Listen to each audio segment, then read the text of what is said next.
प्यारे बच्चों, आज हम क्लास 9th की डीओई की वर्कशीट नंबर 53 को देख रहे हैं बच्चों, जो कि 9 नवंबर 2020 के लिए है।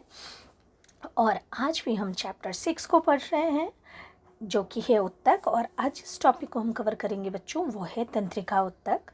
अब यहाँ ज्ञान जिज्ञासा से पूछ रहा है कि दीदी, हम किसी भी उत्तेजना के अनुकूल प्रतिक्रिया कैसे कर लेते हैं। तो इसी प्रश्न के उत्तर को आज की वर्कशीट में हम देखने की कोशिश करेंगे बच्चों। लेकिन सबसे पहले हम ये देखेंगे कि उत्तेजना क्या है। उत्तेजना है कुछ भी हमारे शरीर से बाहर घटित होने वाला कुछ भी, कोई सा भी फिनोमेना, चाहे उसका भौतिक हो सकता है, संरचना रासायनिक हो सकती है, कुछ भी बाहर घटित होने वाला कुछ भी, जिसके लिए हमारा शरीर क्या करते हैं, प्रतिक्रिया देता है, उसी को हम क्या कहते हैं, उत्तेजना कहते हैं। अब देखो, ये यहाँ जिज्ञासा कह रही है कि उत्तेजना के अनुकूल, प्रत्येक उत्तेजना के अनुकूल प्रतिक्रिया सजीवों का क्या होता है, एक लक्षण होता है। और सभी कोशिकाएं उत्तेजना के अनुकूल प्रतिक्रिया करती हैं, यानी जैसी उत्तेजना है उसी के अनुसार प्रतिक्रिया होती है। अब इस उत्तेजना को, ये जो उत्तेजना होती है, उसको जल्दी से जल्दी एक स्थान से दूसरे स्थान तक पहुंचाने का कार्य जिस उत्तक के द्वारा होता है, उसे हम क्या कहते हैं, उस उत्तक का एक नाम है। और क्या नाम है उसका, तंत्रिका उत्तक।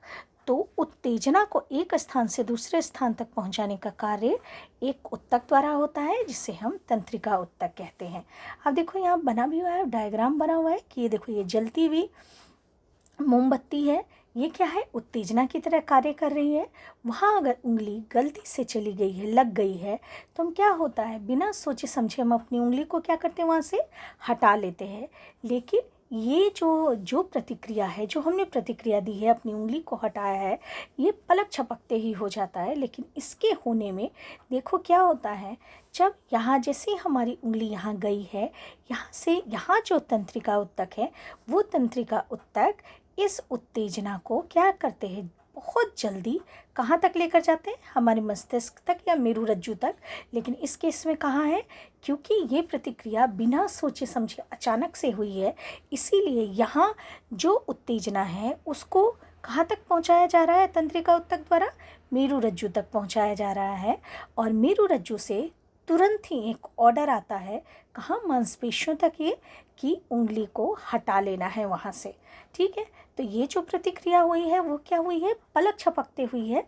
लेकिन यहाँ पर जो आप देख रहे हो पूरी प्रतिक्रिया, वो आपके क्या है, वो देखो, ये है पूरा पाथ, पूरा रास्ता कि किस तरीके से ये प्रतिक्रिया हुई है। अब देखो, आओ हम देखते हैं कि तंत्रिका उत्तक क्या होता है, कैसे होते हैं। तो बच्चों देखो, ये है तंत्रिका उत्तक का डायग्राम, जो कि आपको याद रखना है, और ये बहुत important examination point of view से, तो याद रखेंगे इसको। तो जो हमारा न्यूरॉन है वो 3 भागों से मिलकर बना हुआ है। उसके 3 भाग हैं। पहला कोशिका काय, जिसको कि हम साइटॉन भी कहते हैं। ये जो लंबी सी संरचना है, प्रवर्ध है, इसे हम तंत्रिकाक्ष या फिर एक्सॉन कहते हैं। और ये जो हेयर जैसी स्ट्रक्चर है, हेयर जैसी संरचना, ये जो बना हुआ है, ये जो प्रवर्ध है, इसे हम द्रुमिका कहते हैं। तो यहाँ न्यूरॉन के 3 भाग होते हैं, द्रुमिका, कोशिका काय और तंत्रिकाक्ष या एक्सॉन। अब क्या है, ये जो कोशिका काय है या साइटॉन है, इसमें क्या होता है, बीच में ये जो ब्लैक जैसे आप संरचना देख रही हैं, क्या है, इसका केंद्रक है। और इसमें जेली जैसी संरचना होती है, जिसको कि हम क्या कहते हैं, साइटोप्लाज्म या कोशिका द्रव्य कहते हैं। और ये सब आप जानते हैं कि ये एक कोशिका की विशेषता होती है। उसके बाद यहाँ फिर वही दिया हुआ है कि न्यूरॉन में एक लंबा प्रवर्ध होता है, जिसे एक्सॉन कहते हैं, इसकी बात हो रही है, या तंत्रिकाक्ष कहते हैं। और इसमें बहुत छोटी छोटी शाखाओं वाले प्रवर्ध होते हैं, जिसे कि हम द्रुमिका कहते हैं, यानी कि इसकी बात हो रही है। अब है, कोई कोई तंत्रिका कोशिका 1 मीटर तक भी लंबी हो सकती है।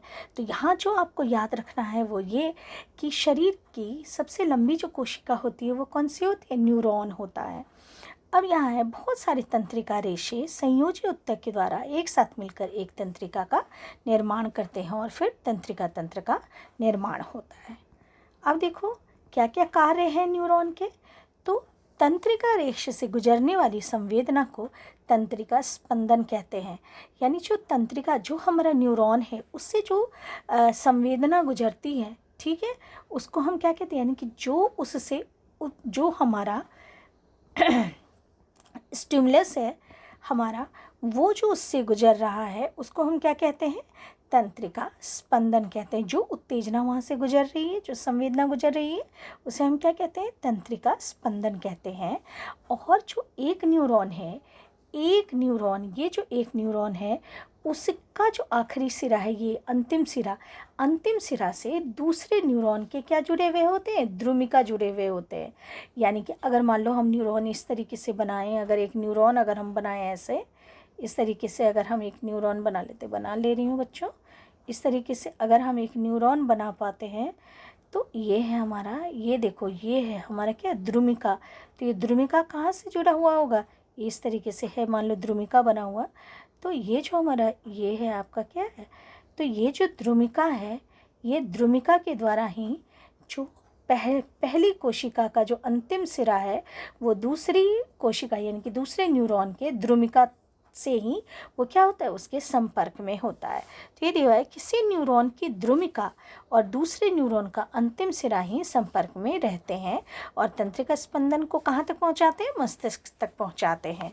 यह हमारी इच्छा अनुसार हमारी पेशियों को गति कराने में सहायता करते हैं। साथ ही यह संयोजन उत्तेजना के अनुसार तेज गति प्रदान करता है। ठीक है, तो ये दिया हुआ है। अब यहाँ ये बना हुआ है बच्चों कि ये है हमारा मस्तिष्क, ये है मेरुरज्जु और ये है तंत्रिका रेशे। ये सब किसके बने हुए हैं, तो ये सब बने हुए हैं तंत्रिका उत्तक से बने हुए हैं, न्यूरॉन से बने हुए हैं, तंत्रिका कोशिका से बने हुए हैं। तो अब यहाँ पर है सबसे पहला प्रश्न है बच्चों कि तंत्रिका उत्तक का मुख्य कार्य लिखिए। तो तंत्रिका उत्तक का मुख्य कार्य क्या है, तो इसका मुख्य कार्य है कि यह तंत्रिका स्पंदन को मस्तिष्क तक पहुंचाते हैं और हमें हमारी इच्छा अनुसार हमारी पेशियों को गति करने में सहायता प्रदान करते हैं। तो क्वेश्चन नंबर 1 का आंसर हो गया बच्चों। उसके बाद है न्यूरॉन का एक नामांकित चित्र बनाइए। तो अभी आपको बताया था ये है न्यूरॉन, तो न्यूरॉन का नामांकित चित्र बनाएंगे। उसके बाद है थर्ड क्वेश्चन है बच्चों कि तंत्रिका स्पंदन किसे कहते हैं। तो देखो ये है इसका आंसर कि तंत्रिका रेशे से गुजरने वाली संवेदना को तंत्रिका स्पंदन कहते हैं। तो ये थर्ड क्वेश्चन का आंसर हो गया, ये 2 का था बच्चों। उसके बाद फोर्थ क्वेश्चन है तंत्रिका उत्तक किस अंग का निर्माण करता है। तो देखो तंत्रिका उत्तक किस अंग का निर्माण करता है, हमारा मस्तिष्क, मेरुरज्जु और तंत्रिकाएं, ये सब किसकी बनी हुई होती हैं, तंत्रिका उत्तक की बनी हुई होती है। तो क्वेश्चन नंबर 4 का आंसर हो गया। इस तरीके से बच्चों आज की वर्कशीट आपकी खत्म होती है। थैंक यू बच्चों।